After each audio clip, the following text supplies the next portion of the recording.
Hey guys, welcome back to the channel. This is Rocco, your host, bringing you another classic album review.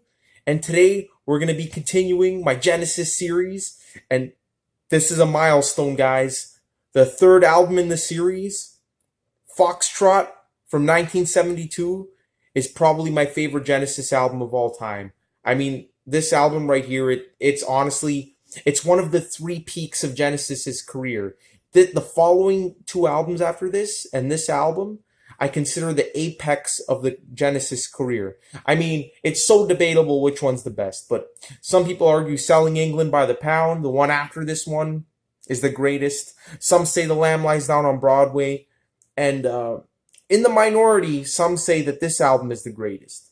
And for the longest time, I was in this minority. I considered Foxtrot to be just a mind-blowing album, and I still do. But now it's so debatable. I can't really say with such confidence anymore which one I love the best. This, Selling England, or The Lamb Lies Down on Broadway. They're all just such monumentous peaks in the progressive rock music scene. I mean, if this is Mount Everest, then Selling England is K2, and The Lamb Lies Down on Broadway is fucking Mount Kilimanjaro or something like that. Like, they're all just so perfect, and they just perfectly exemplify the classic Genesis sound. And I mean, if you've seen my Trespass and Nursery Crime reviews, you've seen me rant and rave about how much I love these albums. So what is it about these next three albums that make Genesis, that really define the Genesis sound? Well, at this point, they were touring a lot. I mean, they went on a 1 year long tour after the Nursery Crime album, and they really honed their skills. And I think they really became great musicians at this point. I mean, before, they were masters of atmosphere. They were masters of creating a mood, creating, unique, fantastical lyrics, which set them apart. But on this album and the ones following it, they retained those features, but they also brought some complex and intricate musicianship to the foreground. And that's why I think this album is just, if I were to tell someone to start off with a Genesis album, this would be the one to start off with. I mean, it defines their classic sound. So join me as I rant and rave and review. I guess not really a review, but kind of just talk about my impressions on this fantastic Genesis album. So we're just going to start off with some, as always, just some historical background on the album, just to talk about, where the band was at, what they were doing leading up to this point. And yeah, so let's dive right in. So to understand where Genesis were at this point, we got to travel back to 1971, November 1971 to be exact, when Genesis released their second album. Well, technically their third album, but we don't talk about that first one. So yeah, their second album, Nursery Crime.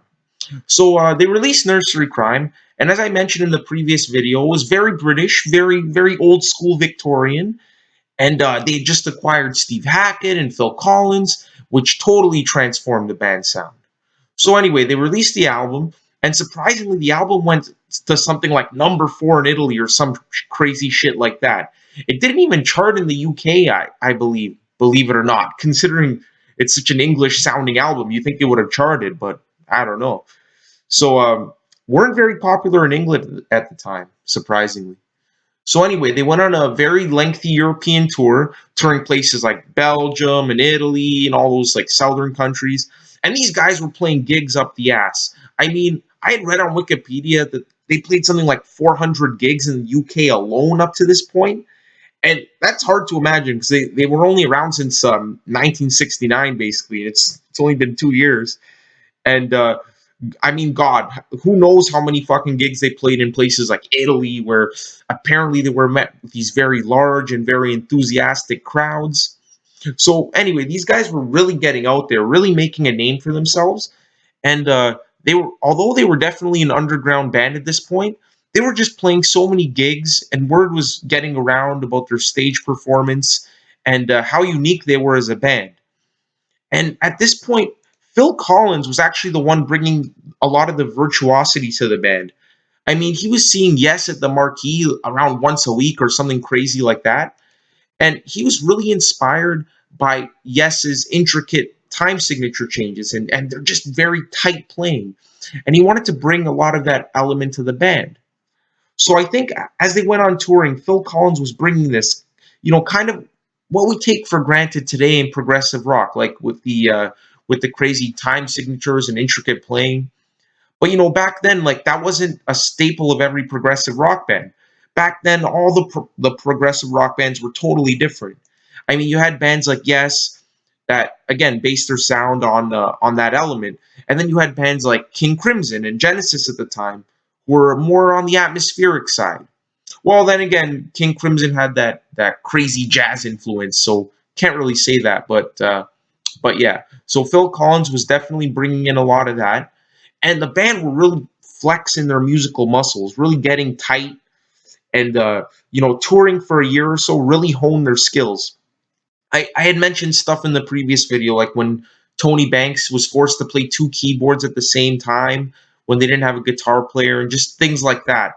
And that really helped establish him as one of the greatest keyboard players in rock at the time, and really coming up with some just incredible solos at this point. And the whole band just really honed down and cracked down on their skills. So yeah, they toured for a year, and then they decided to get back in the studio. So when they finally got back in the studio in August of '72, they started recording some songs. I mean, they had already written a few songs on the road, like songs like "Happy the Man" and "Twilight Alehouse," which were both fantastic songs that sadly wouldn't end up appearing on any Genesis albums. Um, but yeah, they had written a few songs like that, and also some songs that would appear on Foxtrot, like "Can Utility" and the Coastliners. And they'd been, trying to get those songs out there in their live show, but now they were ready to record.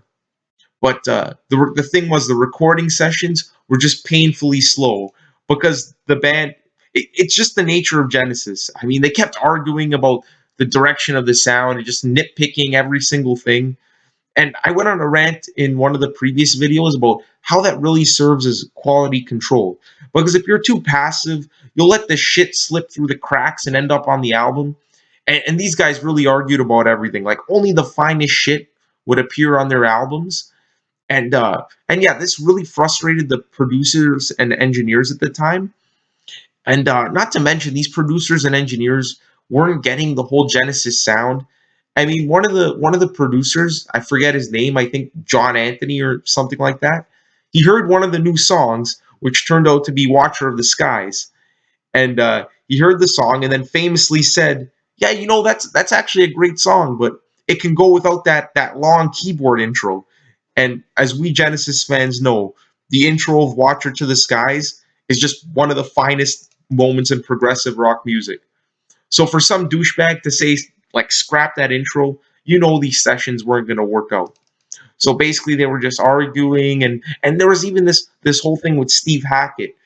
I mean, he was totally exhausted from the year-long tour, and he was thinking the band didn't like his playing because at this time they were still tight ass, stuck up, suppressed upper class English bastards, and they would never compliment each other. And Steve Hackett wasn't used to that, so he wasn't sure that they were appreciating his unique sound and place within the band.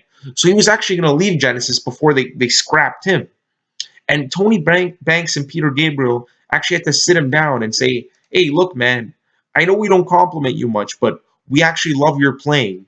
And Steve Hackett was taken aback. He was surprised, and I guess he came to the conclusion that that's just their personality, that's just the way they are, and decided to stay in the band. Thank God, because he just had so much more to deliver in Genesis, and if he left, it would have been a catastrophe.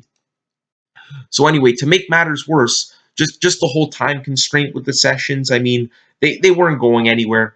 So the band said, "Fuck it, we'll take a break. We'll record the album later.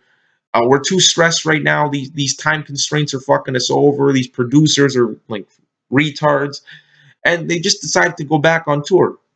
So they went back to Italy on a 1 month tour, and they came back to the studio all refreshed, all like fired up and ready to go. And they basically just scrapped all the old producers, all the old engineers, and hired a whole new team to record the album. And that's really all there is to the backstory of this album. I mean, They had their lineup. They went on tour, honed their skills, and they had a few setbacks with Steve Hackett and the recording process, but they went back to it and honestly ended up recording one of the greatest progressive rock albums of all time. Honestly, just definitely one of the best. So, so they recorded the album and released it later in the year in '72, and the band was just extremely happy with the final result. I mean, to this day, Tony Banks, the fucking tightest ass, most critical member of Genesis. Really, I mean, this guy criticizes fucking masterpieces like Dancing with the Moonlit Night. He even said this album was particularly strong, not one weak track, and to this day, he still considers it their best album with Peter Gabriel in the band. And I mean, the album just speaks for itself. I mean, you listen to it, and like a lot of progressive rock albums, it might not get you on your first listen, but trust me, on your fourth or fifth listen, I guarantee this is going to be one of your favorite progressive rock albums. I mean, how could it not be? Oh man, I get so emotional even just talking about it. Just because how much it means to me, how many times I've heard this album, like all the good times in my life that I associate with it. It's just ridiculous. I mean, oh man, and to think that at this point they were a relatively unknown band in the UK, and like none of their albums even really charted, and this album actually made it to number 12 on the charts, and that's a huge accomplishment because to make it to number 12 on the UK charts in '72, I mean, just think about what was coming out at the time: the Rolling Stones, Exile on Main Street, Close to the Edge, Thick as a Brick, just so many classic monumental albums. So to make it to number 12 was just a huge milestone for the band. And it's not just a critical favorite; it's also definitely a fan favorite. So after the album, they went on another lengthy tour to promote it. And on the opening day of this tour, Peter Gabriel, he did something that would forever change the course of Genesis's career. I mean, during the middle section of the epic song "The Musical Box" from the previous album, he went backstage during this instrumental section, and he came out wearing a fox mask and his wife's red dress, kind of just trying to emulate the album cover. And he didn't tell any of the band members that he was going to do this because he knew that if he did, they would immediately veto him and immediately say like, "Fuck you, Peter, you're crazy, man." But nah, he just, you know what? He just went ahead and did it. He had a gut feeling, and at first the band was just pissed off. I mean, you see interviews with Tony Banks where it just threw him off. He's like, "What the fuck's he doing out there?" But it all worked out for the best because it started a long string of theatrical Genesis performances, which literally drew in crowds because of the theatrical element of it. Not even the music. I mean, the music was there 100%. It was 100% solid. But it was that theatrical element that no one else was really doing at the time. And just all those intricate and crazy costumes Peter Gabriel would come up with, and like how he incorporated like these weird introductions to the songs just brought like this whole level of mystique and just brought in a whole other audience to the band.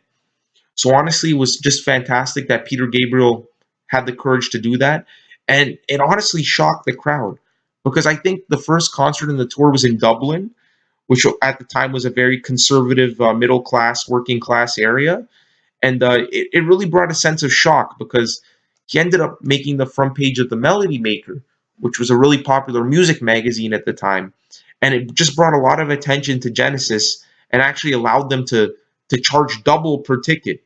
So yeah, they actually made a shitload of money, well, relatively speaking, from Peter Gabriel's antics. And as far as his costume choice, the fox's head and the red dress, he was basically trying to emulate the album cover of Foxtrot, which featured this unique character, a female with a fox mask and like big titties and all that. And now like I might as well get into the album cover now that I'm on the topic of it. But yeah, so this album cover was produced by a dude named Paul Whitehead, who was also the guy who did the cover of Trespass and Nursery Crime.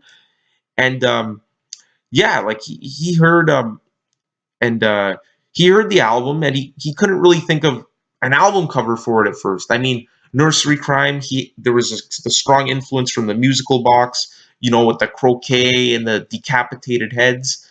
And then on Trespass, you had the knife slashing through the pastoral landscape. But for this album, he wasn't really hearing a strong unified theme. So he just took a few things from like the song "Supper's Ready," which trust me, we're gonna talk about for a long ass time because that's my favorite song of all time, honestly. And he just used elements from the song, like the Horsemen of the Apocalypse, the Seven Saintly Shrouded Men, and the fox on the with the red dress came from the saying "foxy lady" in the U.S. And he found that to be a funny saying, so he decided to like slap that onto the album cover. And if you look at the cover closely, you can even see the Nursery Crime album cover in the background, which is probably my favorite part of the album cover. And overall, it just seems like, I don't know, like a mishmash of ununified things. And I really used to consider this one of the best Genesis album covers. But now I look at it and I don't know, it doesn't really do much for me anymore. And for a lot of members of Genesis at the time, it also didn't really spark their interest. And I guess it kind of shows because this was the last cover that Paul Whitehead ended up doing for the band. So yeah, honestly, not the greatest album cover. I definitely think Trespass and Nursery Crime were way better efforts in the art department. But you know what I think it is? It's just the album's so good that you'd expect it to have a better album cover, something that you know, kind of brings the atmosphere to it. Like the Nursery Crime album cover. That's excellent. That's just one of the best covers. But this one just didn't really bring the atmosphere. But yeah, overall, pretty decent album cover. And yeah, so I guess Peter Gabriel saw the weird fox on the cover of it and took inspiration for that. And yeah, as I mentioned, decided to dress up like that for the show. And as time went on, the costumes would just get crazier and crazier. I mean, by the time they were doing the Lamb Lies Down on Broadway, he was getting dressed up in this crazy Slipper Man costume where he can barely even sing.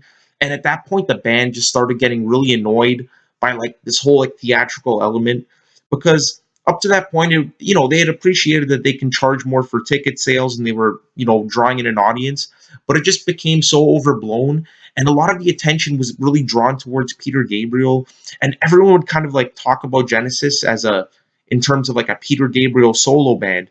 And as we Genesis fans know, it was really a band of five equals. Well, maybe you had like a few members stronger than others, like Tony Banks, Mike Rutherford. They were definitely like laying down the foundation, but they were all kind of a band of equals. And Peter Gabriel was nothing special in terms of like the songwriting department.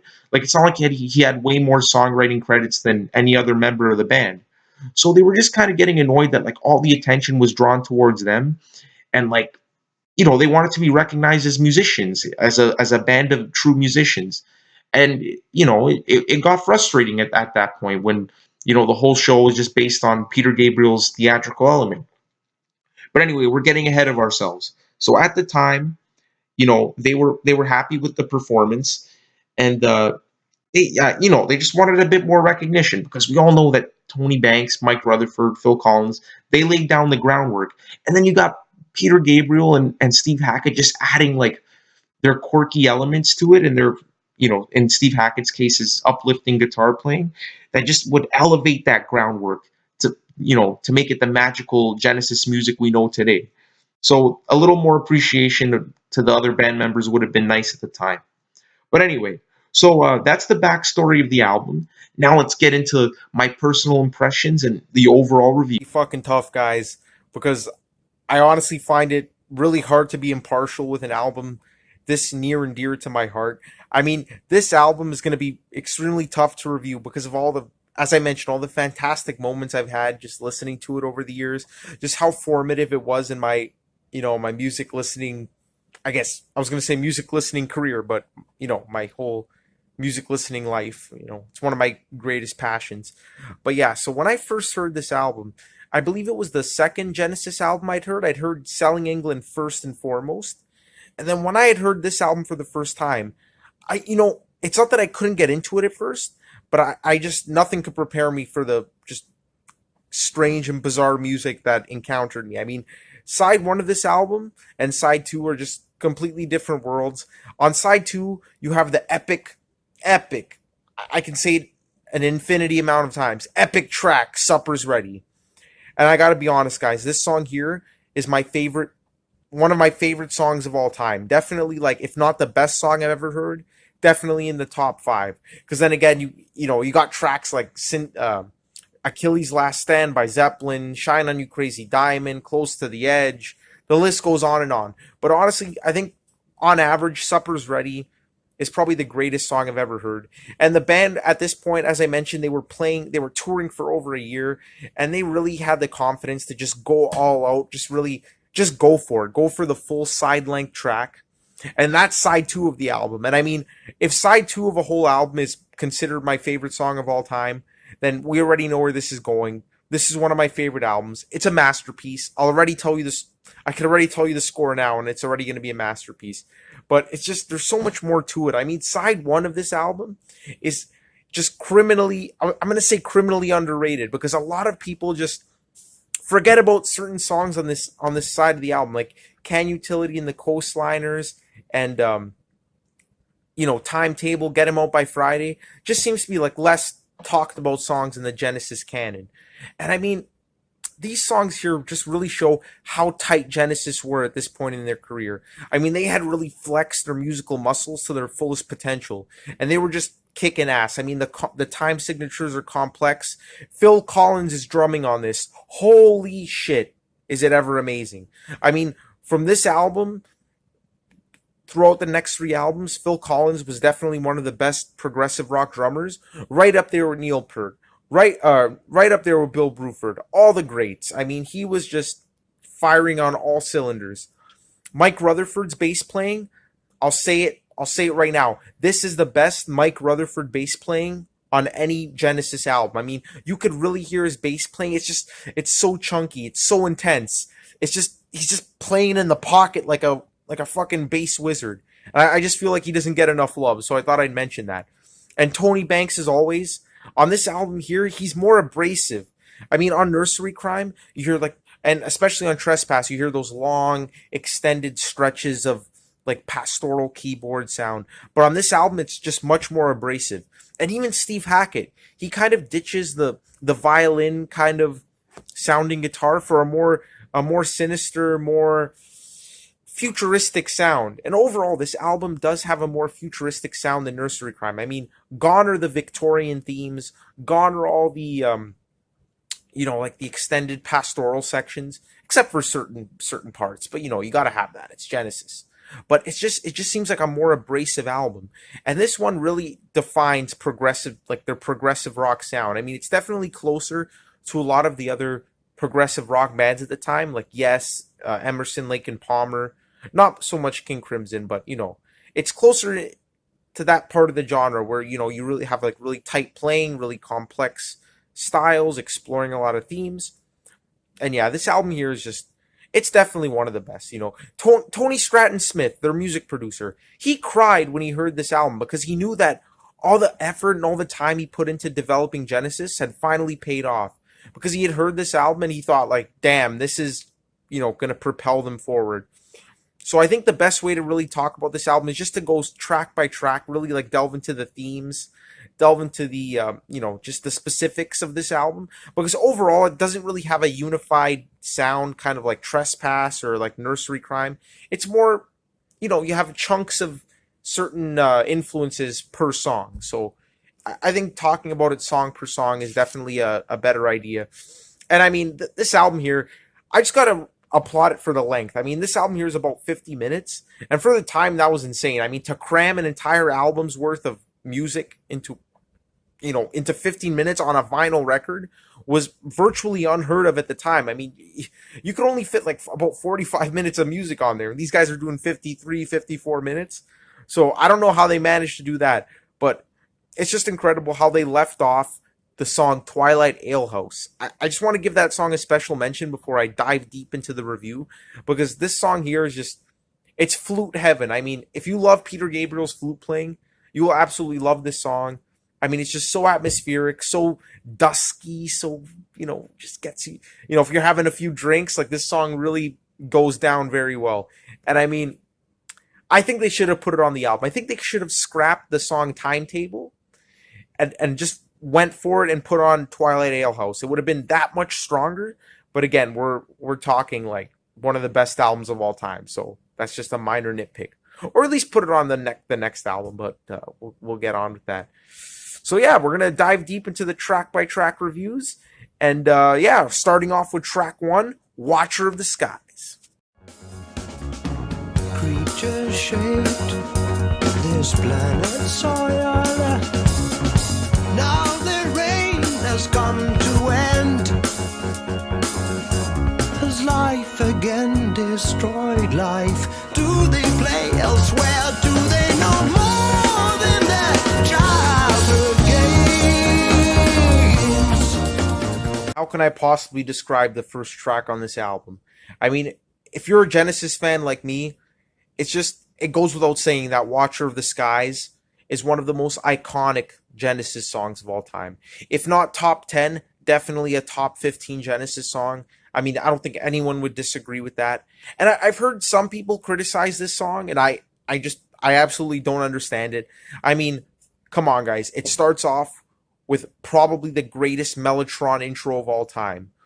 I mentioned in the last video that Fountain of Salmacis might rival this one, but I heard both of them, side by side today, and it's hands down Watcher of the Skies. I mean, it's one of the most incredible Mellotron intros of all time, and it's funny because Tony Banks was trying to find some chords that sounded great on the Mellotron, because he found that some of them sounded ugly when played in a certain way, and he wanted something like beautiful to start off the album, and boy did he ever find it. I mean, he found the perfect Mellotron chords to open the album, and I mean, this Mellotron intro just goes on for about 2 minutes or a minute and a half. I can't remember, but to start off an album with a Mellotron intro like that, you got to have a big sack of balls on you. I mean, like, who the fuck did that back then? And I know we're talking progressive rock, but again, to be an underground band like Genesis, trying to, like, apparently the Charisma label is really hoping to get a big hit out of this album.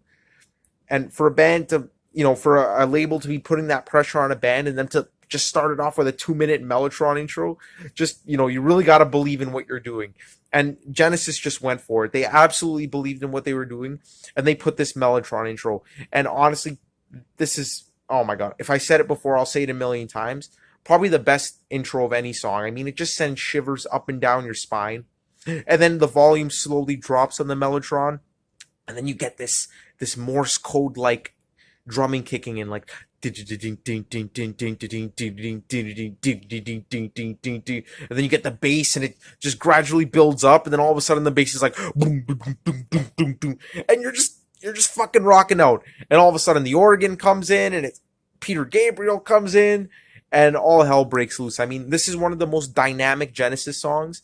And when Phil Collins mentioned seeing Yes every weekend, which, by the way, I envy you, Phil Collins, if you were seeing Yes every fucking weekend. But that's besides the point. He really put the Yes influence into this song with the complex time signatures and just the dynamic nature of the song. And the thing was, Genesis did have dynamic songs in the past, like the Musical Box, for example. Like, it went from like heavy to soft at the drop of a hat, Stagnation, things like that. But honestly, this song brings it to a whole nother level. I mean, the dynamics in this song are incredible. You go from heavy to soft, back to heavy, back to soft, in, like, for a lack of a better word, within seconds. I mean, and it flows so well. And it's just that Morse code rhythm just propels the song. And there's quiet sections where Peter Gabriel there's this yearning in his voice. It's just, it's so fantastic.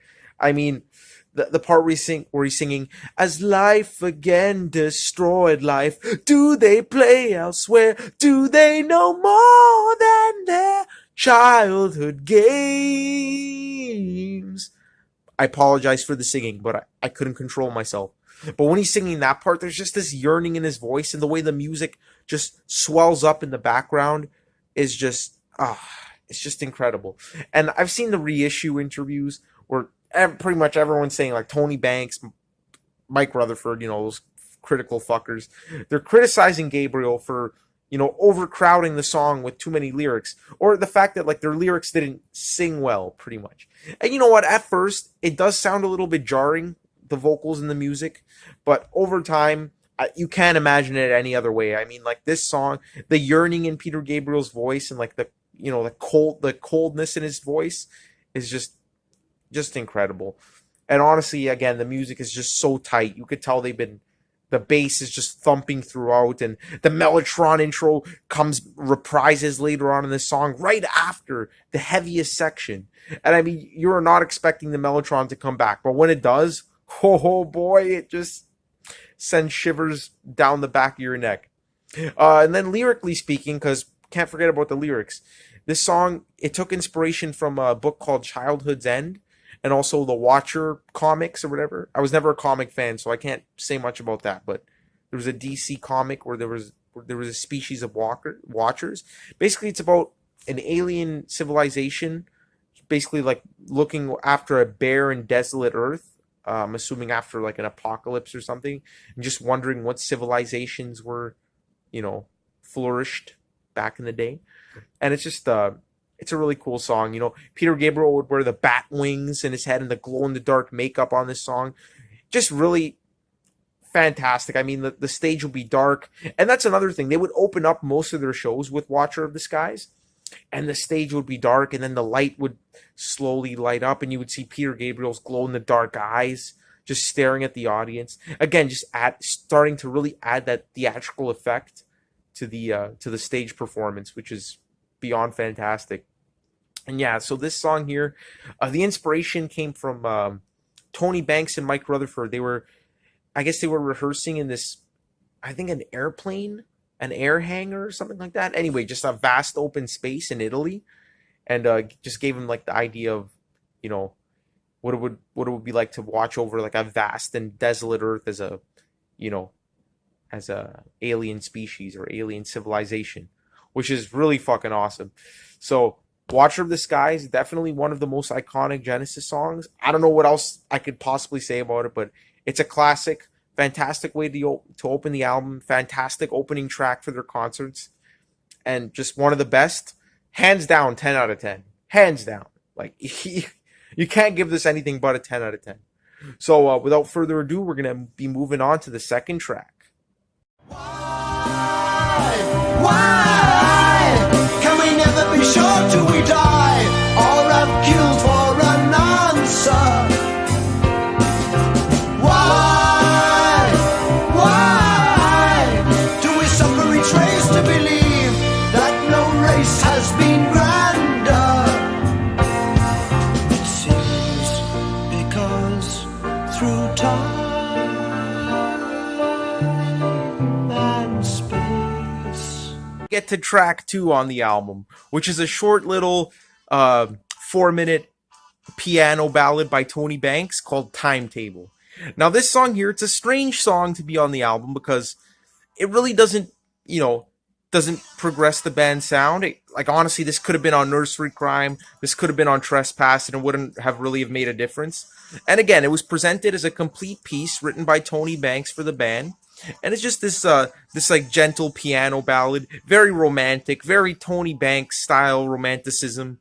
I mean, the guy, he mentions in so many videos that he's a romantic, and he just he wrote this song basically hearkening back to medieval times, basically talking about, kind of raving about back in the day with kings and queens, when men were brave, when men actually had a set of cojones on them, and just the way it was, just basically romanticizing the old days, the medieval times, which I'm sure was shit if you actually lived through them. But 600 years down the line, if you're in the 70s in the progressive rock scene, it was kind of the cool thing to kind of, rave about those medieval times. And I guess the lyrics are okay. They're probably the weak point of the song because everything else is great. The melody's great. The chorus is fantastic. I mean, when Peter Gabriel's singing, why can we never be sure till we die? That's so uplifting, so powerful. Just one of the most memorable choruses. And the lyrics are they're just okay. They're really missing the quirkiness that Peter Gabriel brought to Genesis. And that's another thing I haven't really mentioned yet in these videos.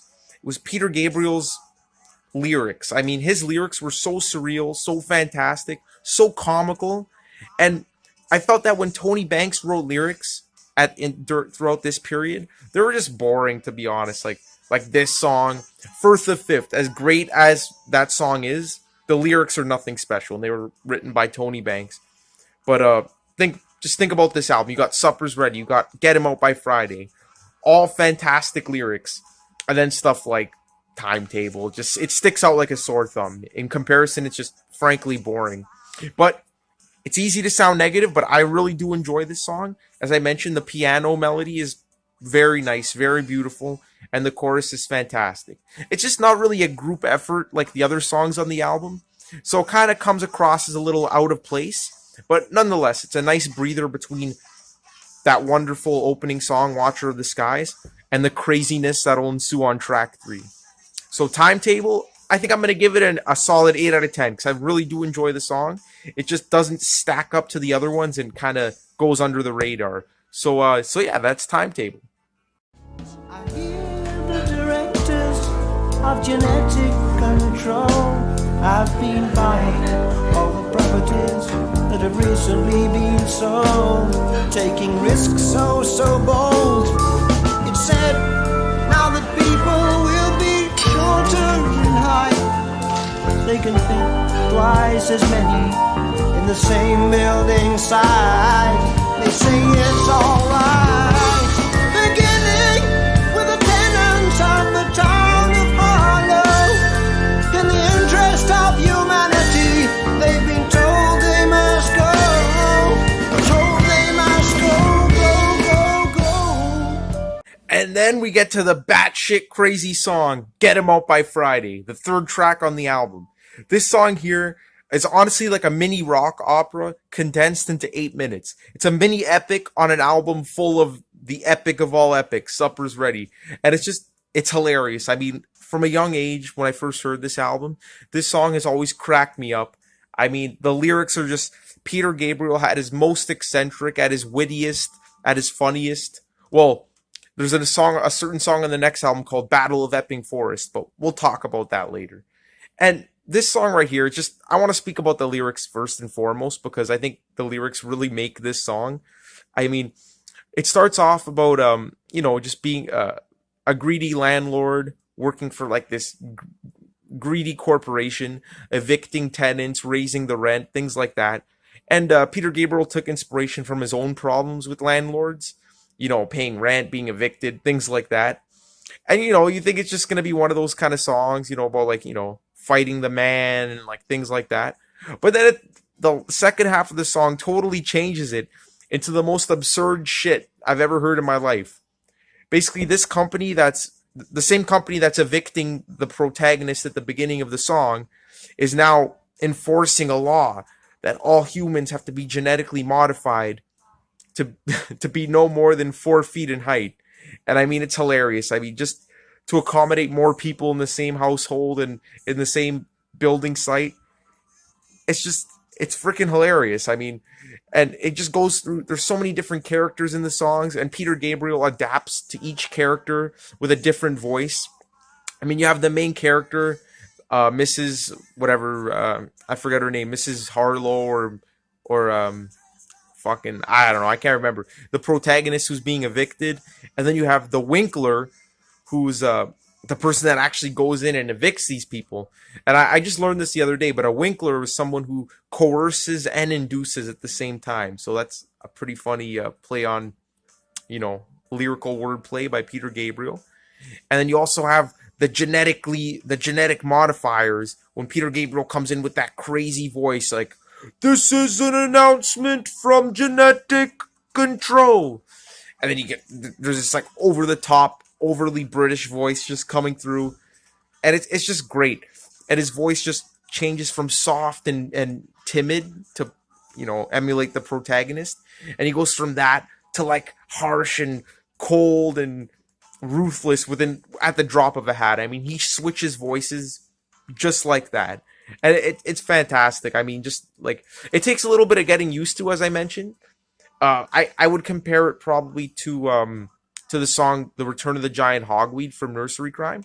So it does take a while to get into that, to get used to that style, because not many bands were really doing that at the time. But Genesis were one of those bands, and you really have to get used to the whole like theatrical element, because it does kind of take you out of the music a bit. But trust me, with like multiple listens, it'll gel together. And that's another criticism a lot of people have of these songs, where that Peter Gabriel would try to like jam too many lyrics into one song. And even the members of Genesis, when they talk about this song, they mention that they say like, you know, like you have this great musical foundation, but then Peter Gabriel's just like verbally diarrheaing over the entire song, if that makes sense. And honestly, like at first I might have agreed with that, but now as I listen to the song more and more as the years go by, I can't picture it any other way. I mean, it's just so quirky and it has that sense of fun, that sense of adventure that it just works for me. I don't know if that's just complacency on my part, but it's just great. I love the quirkiness to it. And if I want to hear a serious Genesis song, I'll put on something like, I don't know, like Dancing with the Moonlit Night or something like that. But this song is just, it's meant to be fun. You're meant to have a good time. And musically, it's just incredible. I mean, the intro alone just grabs you by the balls. It just draws you right into the song. And the whole song's driven by this organ riff. The dun dun dun dun dun dun dun dun. And it just, and when Peter Gabriel's trying to emulate the corporation with his cold and ruthless vocals, you got that the main organ riff in the background, just pumping it along. But then it winds down when he tries to, you know, get into character as the protagonist who's being evicted, and you got this nice flute, and it's just so soothing, and it even gets pretty. There's even this one part where he's playing a character in a bar who's talking about the 4-foot restriction on human height. And you can even hear like the dishes clanking in the background. Like, you know, these are just two guys at a bar talking about it. And it just really adds to the whole atmosphere of the song. And honestly, there's this one part in the song where he's singing, beginning with the tenants of the town of Harlow. Again, I apologize for the singing, but that part right there, his voice is just so, it's just so powerful, so emotional, and I don't know how anyone can possibly criticize it. And again, the song's very dynamic. I mean, you go from like, you know, this like driving organ riff to like just gentle flute, and there's this part in the middle that represents the passage of time, basically from the initial storyline where the woman's being evicted to the whole genetic control part of the song. And it's just this gentle bass, and you can hear some like Phil Collins drumming in the background. And it's meant to represent the passage of time, and it's just brilliant. And I believe that the rest of the song takes place in 2012, which is funny because now we're in 2019, and that was already 7 years ago. So their vision of the future is already well outdated. And that's what it was. Like Peter Gabriel actually thought, like, with genetics and how genetics were advancing at the time, that this can be a reality. That, you know, why not genetically engineer humans so to solve a lot of the problems in the world, like housing space and like using resources and everything. So he thought maybe by 2012 it would have been a possibility. He was way off, but you know, whatever. Anyway, guys, it's just a great song. Musically, it's just very dynamic, very complex. Phil Collins' drumming in the fast bits and the soft bits are just perfect. I mean, in the soft bits, he just perfectly accents and accentuates the music. So, just excellent song. I can't praise it enough. I'm going to give it a strong 9.5 out of 10. So, very close to getting the perfect score. But he forced a smile even though his hopes they dashed where offerings fell.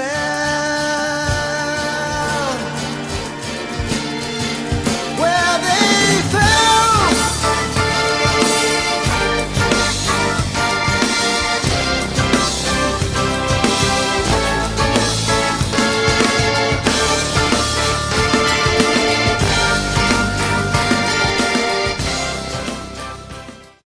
Guys, so this might actually come as a shocker to you, but track 4 on the album, Can Utility and the Coastliners, is actually my second favorite track on this album. And I mean, this song is by far, in my opinion, the most underrated Genesis song of all time. For me, this is a top 10 Genesis song, one of my favorite songs of all time. And I know I'm getting really excited about it because I love this song, but it really is just a masterpiece condensed into 5 minutes. One of the best Genesis songs, and it just goes through so much. It has, honestly, what makes this song is the musical passage within like the second 2/3 of the song. That musical interlude is just one of the most breathtaking musical experiences you can ever hear. And it's just criminally underrated, and I think it really does deserve a lot more love than it gets, because this song is just, it just grows and grows and grows on you. And I have no idea what the hell the title has to do with the lyrics, because lyrically it's about a medieval king, a Viking king named King Canute, who was said to control the waves of the water. Like, even the waves would bow before this king, or something like that. Some like weird like Norse myth. And I guess Coastliners has to do with it, but I don't know. Anyway, this is just one of the most underappreciated Genesis songs. And the way it starts off, it just, nothing special. It just starts off like any Genesis song from the era. You got like the 12 strings kicking in, some like gentle Peter Gabriel vocals. But then all of a sudden, as soon as those drums kick in, and Peter Gabriel, and it locks into that groove, it just swells with so much emotion. I mean, like when Peter Gabriel singing crown him, and that part right there is just incredible. And then around the 150 mark, this is where the song just totally changes. I mean, the acoustics start to build up. The acoustic guitars start to build up, and I think it's triple acoustic guitar, if I'm not mistaken. It could be double, but I think all three members are playing at the same time.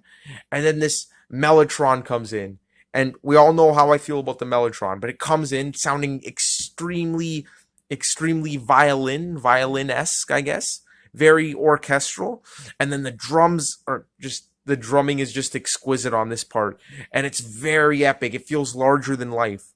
I mean, very nursery crime-esque, very Fountain of Salmacis era Genesis kind of like sound to it, but it just sounds so big, so grand. I mean, those mellotron chords are just ridiculously amazing. And then Gabriel comes in again later in the song, and then around the 320 mark, all hell breaks loose with this awesome keyboard riff, the dun, dun, dun, dun, dun, dun, dun, dun, and then you get like this Spanish sounding acoustic guitar playing in the background, which always reminded me of the video game Legend of Zelda with the song Gerudo Valley. It always kind of reminded me of that, which is hilarious. Sorry, just had to pause it for a sec there, guys, because my phone was ringing. Anyway, which is hilarious because I had gotten into the Legend of Zelda games before I had heard this, and when I heard this part of the song, I immediately thought the Gerudo Valley track from Ocarina of Time. Anyway, I'm getting way off topic now, but it always reminded me of that. And then we're only at the 4-minute mark, and this furious bass riff comes in, like this boom, boom, boom, boom, boom, boom. Again, Mike Rutherford was on fire on this album, and it's just incredible. And it builds up to this just grand finale. Peter Gabriel's just going all out with the vocals, just basically screaming them at this point. And it has this grand, kind of like a similar outro to, I'd compare it to the musical Box. And just a very, very dramatic, very cinematic way to end the song. And again, starting at the 150 mark, when that part comes in, with the drumming and like the violin mellotron, it just sounds like I just picture myself standing on a mountain, literally like controlling the waves. Like if you've seen the Ten Commandments, the 1950s version, just parting the Red Sea, and just seeing my people cross the Red Sea. That's the imagery that comes into my mind. It's just so epic, so grand, and one of the most inspired Genesis instrumentals sections that I've ever heard. So Can Utility and the Coastliners, hands down a 10 out of 10. Hands down, one of my favorite songs ever written, to be honest with you. And my second favorite song on the album, next to the closing track, Supper's Ready. So definitely check it out. And it's a perfect 5-minute progressive rock epic, if that makes any sense. What they did in 5 minutes on this song, a lot of bands couldn't do in 20. So that's Can Utility and the Coastliners.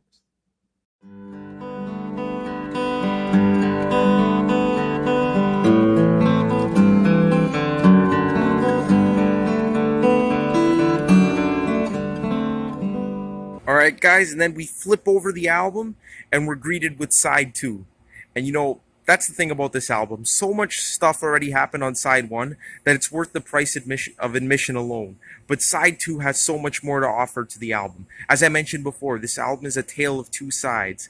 And side 2, is a tale of two compositions. Well, really just one. We got the 23-minute Supper's Ready, and then this song right here, track number 5, the 1.5-minute acoustic classical Steve Hackett guitar solo, Horizons. And this song here, it's just a nice little breather before the closing epic of the album. It's a nice little acoustic classical piece inspired by a Bach cello composition that Steve Hackett kind of was influenced by and reworked on the guitar. And it's just a really nice, sunny, nice and joyous interlude to the finale of the album.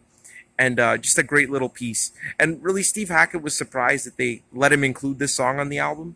Because, again, he was really unconfident at the time. No one was complimenting him. And it really took Phil Collins to give him the compliment to push his momentum forward. To get his, to gain some confidence in himself. Because he was playing this in the studio, and Phil Collins made a comment that, wow, it sounds like there should be applause at the end. And I think that comment really allowed Steve Hackett to break out of his shell and just say, like, hey, listen, guys, like, I have a lot to offer in this band, and, like, pay attention to me because I got a lot of creativity, I got a lot of juice. And sure enough, they let him put this song on the album. So good for Phil Collins, good for Steve Hackett for gaining the confidence. And yeah, it's just a great, nice little acoustic piece. I would give this probably a solid 7 or 7.5 out of 10. It works perfectly as a nice little introduction. So yeah, thought I'd go outside for this song. It's a nice sunny day in Ontario. Perfect scenery to talk about a song like Horizons. So yeah, that's that. And now we're moving on. And I got a lot to say about the next track. Believe me, guys.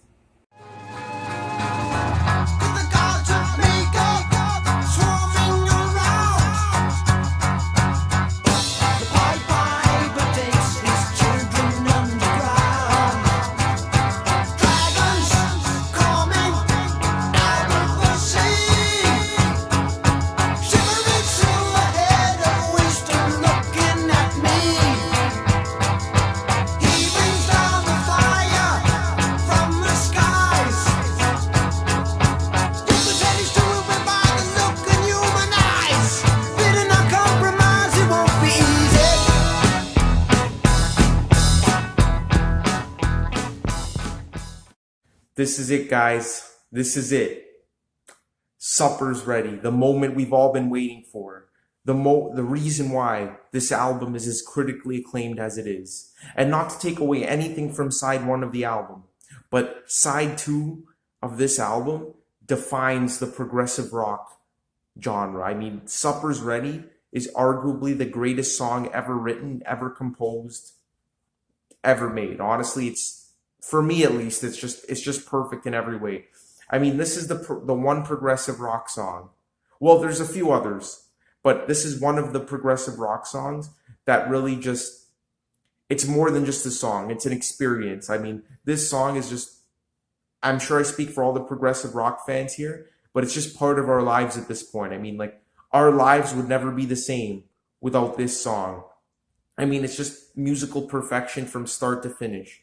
And it just defines everything that makes the genre fantastic. I mean, you have amazing musicianship, complex, but it never feels show-offy. Like, it always feels like every single part of this song serves its purpose. I mean, there's never a point where you're like, oh, why would they put that in there? Well, at least after many listens. On first listen, this is going to be almost totally, like, incomprehensible. But after many listens, you just realize that everything's just so perfect. Everything just falls into place. And the 23-minute runtime of this song is 100% justified. I mean, there's times when I hear this song where it feels like a 5-minute song. I mean, it just goes by so quickly, and it's like a drug. The emotional highs you feel when you listen to this song are second to none. And there's few other songs in any music genre that has touched me as deeply as this one. So that's why I'm kind of nervous to talk about it, because there's just so much to say. I can make like a whole hour-long video on this song easily, any day of the week. It's just considered one of the finest progressive rock epics of all time. And why is that? Like, what makes it so great? Because on first listen, I don't think anyone appreciates this song on first listen. You have to really dive deep, really listen to it many, many times to get the whole gist of the song and like appreciate the flow and just how everything falls into place. Because I remember as a young and impressionable 13 or 14-year-old, when I first heard this song, I couldn't get into it at first. It just seemed like all these different songs just mishmashed into one. It didn't really feel like it had any flow to it. But now over time, I realized how wrong I was. I mean, this song is just incredible. And I really think the reason behind it was that it was truly a band composition. I mean, every single member of the band shines on this song. Every single member. And they all have writing credits. I mean, Peter Gabriel brings the mysticism. He brings the fantastical lyrics, the storyline, the concept, which gives it a unique and crazy character. Tony Banks and Mike Rutherford and Phil Collins, they bring, just like they're holding it down with like the riffs and like the backbone of the song. And then again, Steve Hackett just accentuates it with his incredible guitar solos. Like he alternates between, laid back and melancholic to like just full out bursting at the seams, epic rock guitar work. And I mean, it's just, oh man, the atmosphere of the song itself is just incredible. It's like nothing they had ever done before, to be honest. So yeah, when this song came out, as I mentioned before, like Tony Stratton Smith, I keep saying producer, but he was actually the owner of their record label, Charisma. He like burst into tears because he knew that this band was just so unique and so special in the music scene. And I mean, there had been progressive rock epics that came out before this, like for example, Close to the Edge, Lizard by King Crimson, Plague of Lighthouse Keepers by Vandergraaf Generator. But this one really just, it's totally different from any of those songs. It's just so unique and so marvelous. So you know what, let's like dive deep into it, talk about the different parts of Supper's Ready. And that's right, it's a 7-part song. There's seven courses, I like to think about it, to this epic feast of magnificence. So yeah, let's dive deep, starting with part 1, Lover's Leap. So yeah, kicking off the song, we have part 1, the Lover's Leap. And I think this is a good chance to start talking about like the whole concept behind the song, because this is kind of like a mini rock opera in itself. And it's just it's just a surreal experience. I mean, the lyrics are Peter Gabriel's like most mystical, most genre defying, fantastical lyrics. Well, except for The Lamb Lies Down on Broadway, but that's a video for another day. Very long video. But yeah, Supper's Ready, it follows two lovers as they go on this. It starts off basically as a love song, and then these two lovers get sucked into the apocalypse, basically, the apocalypse of St. John. And they go through all these adventures. They see all this crazy scenery that's unfolding before the apocalypse, like all these battles and, just crazy, surreal experiences that, you have to hear to believe before finally arriving at the apocalypse, and there's chaos and everything. And I'm doing a horrible job of explaining the concept. There's so much more to it. And then finally, after the rapture, the New Jerusalem is revealed. And at the end of the day, it's just a metaphor for the struggle between good and evil. And just, there's a lot of mystical lyrics, a lot of Catholic inspired lyricism going on here. A lot of mysticism, a lot of literary references, a lot of like social references. And it's such a trip. And Peter Gabriel's lyrics just bring the surreal element to the song. And apparently, the interesting thing was, apparently this song was inspired by true life events, like weird shit going on in Peter Gabriel's life. Apparently, one night, like him and John Anthony, their shitty producer at the time, were just hanging out with his wife Jill, when apparently her voice completely changed into a different voice, and the windows blew open, and it was like something out of a Hammer horror film, according to Peter Gabriel. And then another night, he woke up and opened his blinds, and he saw 6 saintly shrouded men moving across his lawn. And these like freaky supernatural experiences kind of inspired him to write a song about, the apocalypse and the end of the world, and like all this weird signs of the times that the rapture was coming near.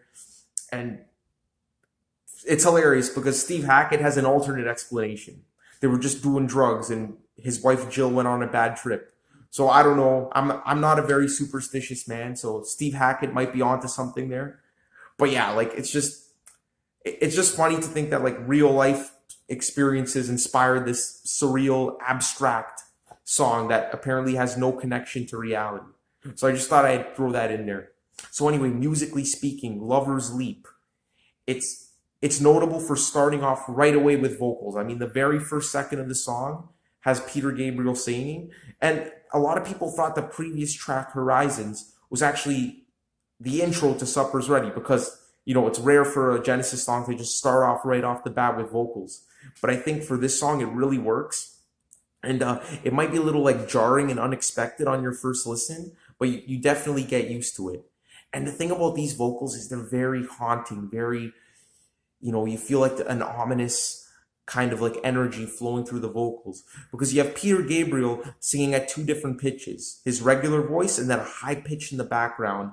And it kind of sounds like this occult kind of like supernatural feel. And then you have Phil Collins, Mike Rutherford, Tony Banks, and Steve Hackett all playing these 12-string guitars at the same time, which at this point, these guys fucking mastered the triple or dual 12-string guitar sound. I mean, they were masters of that by this point, and it just gives it this really haunting feel. And it's a love song, but kind of like, you know, you kind of feel this sinister energy going through the song. And just starts off like very nursery crime-esque, very, you know, like laid back pastoral, kind of like the intro of the musical box. And then it goes into this, you get these, this like flute and keyboard and 12-string guitar. You get this nice little like interlude. And, you know, so far it just seems like on first listen, it seems like it's going to be your average Genesis song from the period, you know, like nothing special. But again, a little more ominous, a little more sinister going on. And then you have this, and then you have the band coming in with these harmonies, with this, and it just envelops the whole room with like this smoky, again, mystical atmosphere. And the way it just builds up to that high pitched note at the end is just, incredible. Like it's powerful, honestly. Like it's really powerful. Just thinking about it gets me really emotional. And then, yeah, you have that like, again, after this part, you have that instrumental interlude and just really atmospheric stuff. And then all of a sudden, the acoustic guitars kind of like lock into this rhythm, and you could feel that something's going to happen, like something's going to burst the seams. And then you hear Peter Gabriel coming in with part 2 of the song, The Guaranteed Eternal Sanctuary Man. And this is where the song really picks up the pace. I mean, you had that ominous intro, and you really needed that to like really work up to something, right? And then you got Peter Gabriel, he's singing, I know a farmer who looks after the farm. And it just has this very like nursery rhyme kind of feel, kind of like from their previous album. But then all of a sudden he sings, and I know a fireman who looks after the fire. And then I can't hit the note, but it builds up into this incredible climax. And then the whole band comes in, the drums kick in, and you're like, okay, now we're getting back into that classic Genesis feel.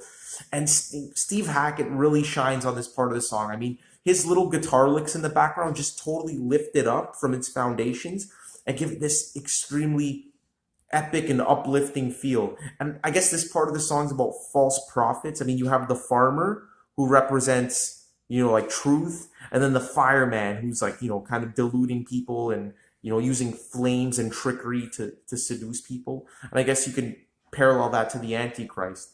But it's just a really epic song. And again, Steve Hackett, a really epic part of the song. And again, Steve Hackett's guitar playing really accentuates it, really gives it that jam. And then all of a sudden, right when you're getting into it, it just stops. Just suddenly stops. And you're like, what the fuck's going on? And this choir of little kids just comes in and starts singing. And then it goes back into like pastoral flute balladry. And it's just like, where did that come from? Like right when you're getting into it, it just stops. And it can be jarring at times. Like, again, on first listen, you might not like that part because you're finally getting into the Eternal Sanctuary Man part of the song. And then it stops and you have this weird like kids choir. But again, trust me, over time, you're going to love it and you won't imagine the song any other way.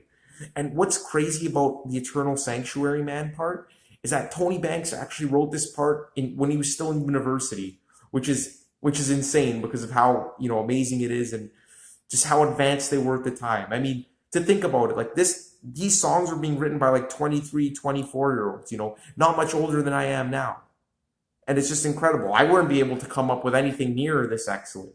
But again, I'm no musician. But even if I was, I guarantee you, I wouldn't come up with anything this great. And I mean, it's just an unexpected change in the song, but it's really cool because soon we get into the most upbeat and joyous part of the song, which is I almost have trouble pronouncing this. Iknaton and Itzakon and their band of merry men. And basically, the third part of this song here, it represents a battle that they're witnessing. I guess the final earthly battle between good and evil before the apocalypse. And the two lovers, the two main protagonists, are just witnessing this battle.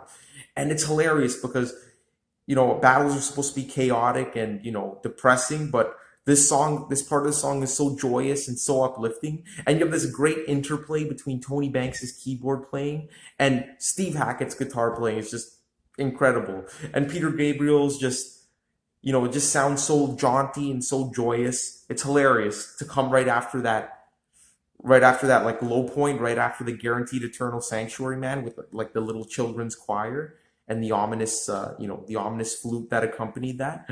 But yeah, now you got this rockin' piece, and I really think this is the most underrated part of the song because everyone seems to talk about every part of this song except this one. And I think this one's a huge highlight for me because I'm a huge like metal fan, huge classic rock fan, and I love when you have those like, you know, those like really fast-paced and energetic moments. And a song like this really needs it. You know, it really needs a lot of energy, and trust me, there's a lot more energy to come. But so far, the song's been pretty laid back, pretty restrained. And you really needed this part to kind of like just snap you out of it and like get you back into like the groove of, oh yeah, I'm listening to a rock band here, you know. And Steve Hackett's guitar solos on this song are just so energetic, so amazing. Like it makes you just want to get up your feet and dance. Literally, I've danced to these guitar solos in my own home. No one see me, but I'm not ashamed to admit it. I've danced to these fucking guitar solos because they're so great and so uplifting. And again, the interplay between Tony Banks's keyboard and how it locks into the groove with Steve Hackett's guitar solos are just incredible. And I just got to give a shout out to the line, "Someone tell me I better activate my prayer capsule," because I just love that line. I always found it really amusing. So yeah, part 3, Itzakon and Iknaton and Itzakon and their band of merry men, whatever the fuck it's called. It's just one of my favorite Genesis moments, and definitely I think is the most underrated part of this very highly rated song. So that probably makes no sense. But anyway, that's part 3. And then all of a sudden the song winds down again. And again, the first time you hear it, this might be like, oh man, that was so powerful, that was so energetic. And now we're getting to this quiet section. And you might be it might be like a bit of a letdown on first listen, but don't give up, trust me. This part here is beautiful. It's called How Dare I Be So Beautiful? And I guess it starts off talking about the aftermath of the battle. The lovers are walking, and they see this lone figure sitting by the pool. And this is the tale of Narcissus from Greek mythology. You know, someone who he thought he was so beautiful that he stared at his reflection, and he got transformed into the Narcissus flower, I guess, to symbolize his, you know, how beautiful he thought he was. And it's just kind of a, you know, dark song. They talk about mountains of human flesh, and it's just a really low point. You have this like droning in the background, and it's just, we don't know where the song's going. And then all of a sudden, after the line, Narcissus is turned to a flower, all hell breaks loose. Because now we're on part 4 of the song, Willow Farm, and I guess we're at about the 11-minute point of the song now. The song's 23 minutes, so we're about halfway through. And this was the part of the song here that totally revolutionized the whole song. I mean, it totally like changed dimensions from like, you know, a great Genesis song into the best Genesis song. I mean, this part here, again, at first, it's going to seem really jarring because you're going from a quiet section into this crazy, surreal, you know, vaudeville, you know, just batshit crazy section. Probably one of the craziest pieces of music Genesis had ever written. And this was actually written as a separate track. This is all Peter Gabriel, by the way. Willow Farm, it's 100% Peter Gabriel. He wrote it as a separate track.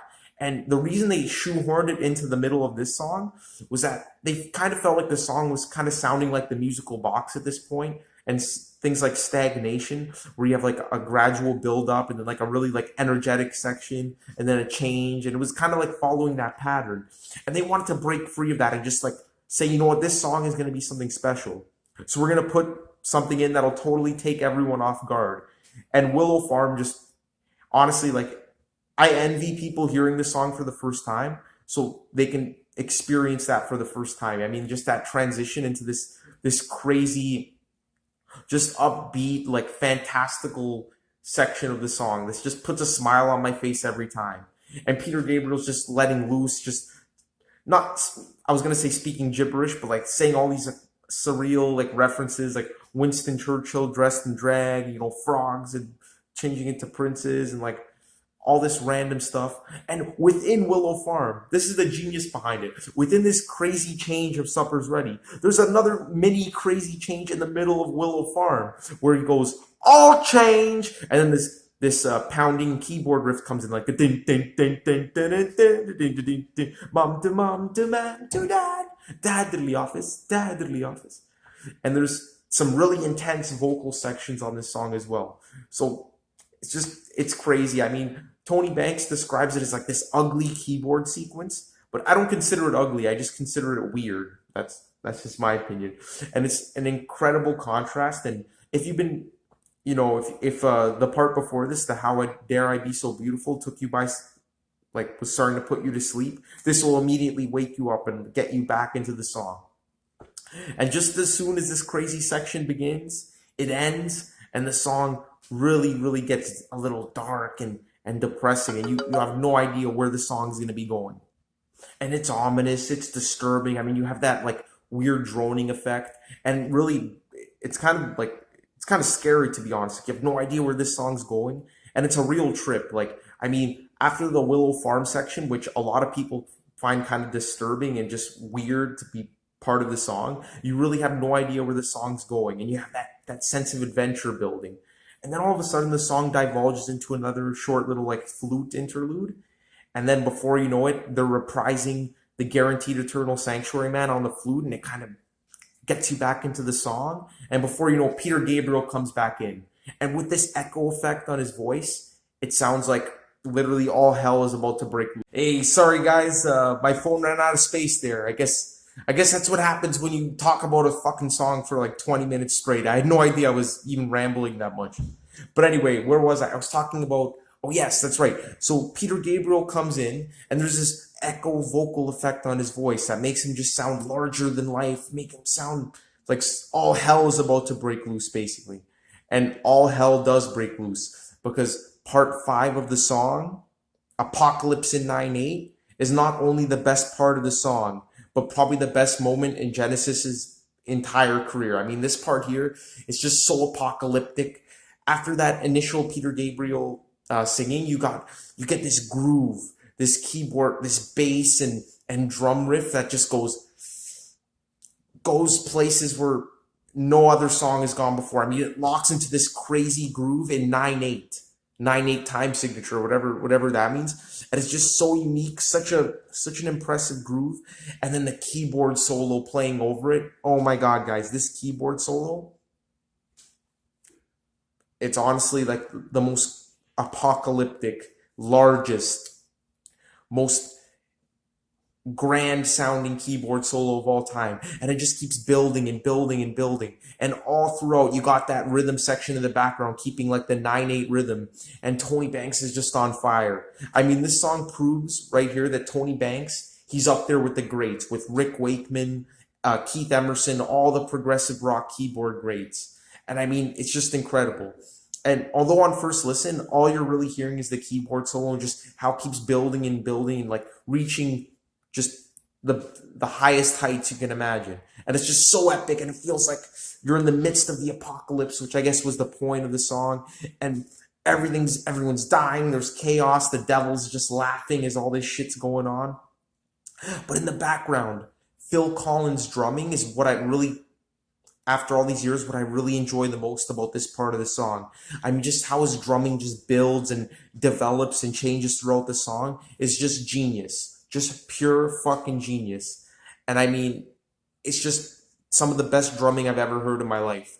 And again, Tony Banks' keyboard solo just keeps building and building. And just when you think it reaches a climax, like, no, it's still going, and it gets more intense. And then at the point where you can't take it anymore, Peter Gabriel comes in, and he's singing.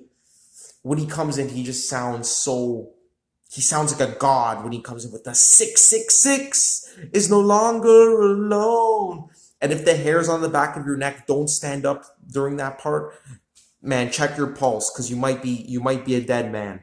That part right there is just, man, I feel it like deep in my soul. Like, honestly, it's more than a song. It's a journey. It's a musical experience. And just this part of the song right here just gets me every single time. And the funny thing is, when Tony Banks wrote this, him and Mike Rutherford, they wrote like the 9/8 riff, and then Phil Collins walked in on the section and added his incredible drumming to it, just locking in the groove there.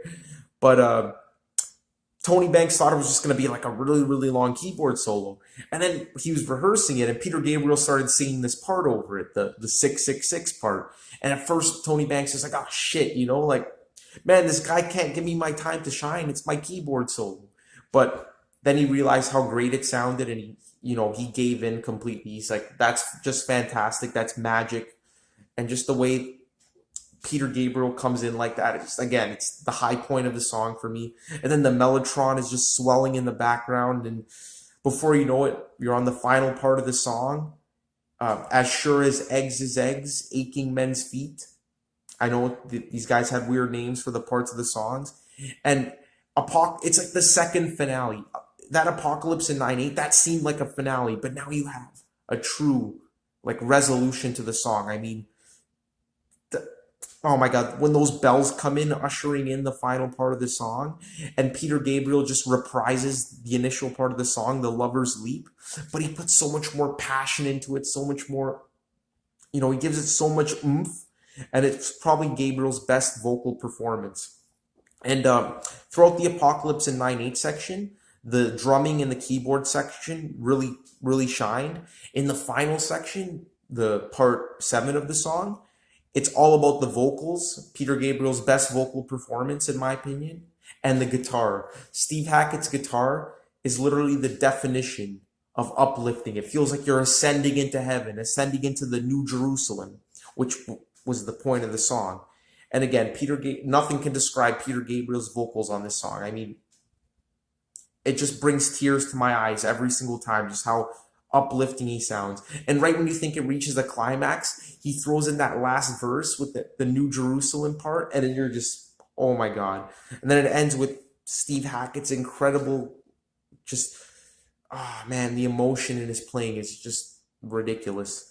And it just fades out, and it's honestly, it's just it is my favorite song of all time. It's just perfect. I mean, just talking about it's getting me excited. I mean, I heard it this morning, and that's the thing. To hear a song this many times, I mean, I've heard this song at least like 100, 150 times in my life. Like, no joke. That's no exaggeration. Like, there was one point where like at least like 2-3 times a week, I was playing the Foxtrot album for like a month straight. So, yeah. And honestly, it's just the best. And live, this will be the centerpiece of their performance. I mean, Peter Gabriel would get into all kinds of different costumes. I mean, during the Willow Farm section, he'd put on this flower mask, and he'd be prancing around and dancing and just proving how fucked up that part of the song was. And then during the Apocalypse in 9/8 section, he'd wear this Magog geometrical mask, and I guess emulating Satan. And then finally, he would shed that on the All Eggs is Eggs part, the final part of the song, and he would be clothed in white, and you feel like the second coming of Christ, and he'd be glowing on the stage in his white uniform, and he'd be holding up this laser, look like holding up a sword into the sky, and it was just an incredible live performance. And man, the audiences were speechless at the time. I mean, you're never going to get another song like this. Never. It's never going to happen again. Like, these days, you can't produce something like this. This was a unique, of the time song that'll go down in history as one of the greatest musical achievements of all time. And it must have been fucking awesome to see this song live, because with all the theatrics.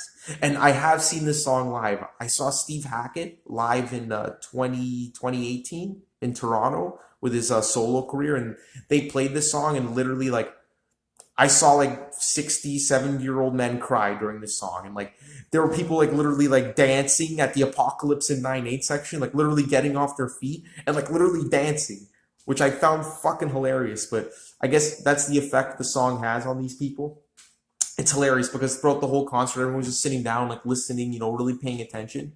But then during that Apocalypse in 9/8 section, people were just, it's not something you could dance to. It's not like the It's a Con and their Band of Merry Men. It's like, it's apocalyptic shit, and these guys were just dancing to it. Just one of the funniest memories I have in my mind about that concert.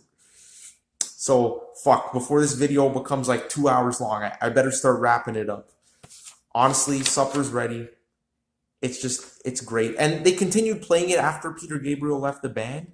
And even on their Invisible Touch tour, believe it or not, Phil Collins wanted to play the entire thing, and the band vetoed him, saying, you know, it's too much to dedicate like a 30-minute chunk of their show to like a song from 1972. But they compromised, and they played the Apocalypse in 9/8 section and the last part of the song, which was great considering like how late into their pop years that was. So yeah, supper's ready. If it's an 11 out of 10, it's a fucking 11. It's the best song ever, and I got not much more to say about it. So if you haven't heard it before, just check it out immediately. It's one of the best. And that's it, guys. That's the album. Man, thanks again for, you know, listening to my ramblings about how much I love this classic masterpiece, Foxtrot. In terms of a rating, I think it's a no-brainer that, you know, it's going to get a very high rating. A 97.01%, which is one of my top rated albums. I mean, it's very rare for an album to be above a 90%, let alone a 95. But this is honestly one of my favorite albums of all time. Probably my favorite Genesis album. But again, the next two are almost just as good. And honestly, I don't know, I couldn't imagine my life without it. So thank you again for watching the video, and stay tuned for the next one, which is going to be Selling England by the Pound. Thanks again, guys. Take it easy.